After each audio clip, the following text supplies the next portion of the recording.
Frulica, Ivan Goran Kovačić. Čita Lidija C. Smith.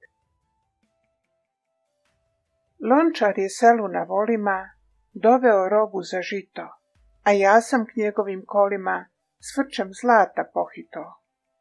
S čežnjom sam gledao u frulicu, što čula se starcu u bradi, i dok je punio lulicu, stao me smješkom da gladi. I nisam mu reći mogao, zašto sam žito donio. On mi je šutke pomogao, od gline mi frulu poklonio. Vijek sam je usnama dirao, idući malen na pašu, skriven sam tiho svirao, dozivajuć ptice u šašu. Jednom su mi oteli, pastiri, i svirahu redom, a ja je se kasnije ne mogoh dotaći usnicom blijedom. Razjaren frulicu pograbih i bacih je o kamen jako.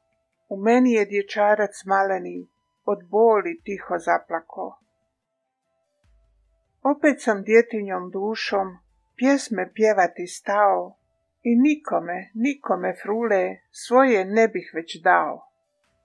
Kad bi tko na nju svirao, i sad bih je bacio jako, o kamen, al ne znam bil opet maleni dječak zaplako.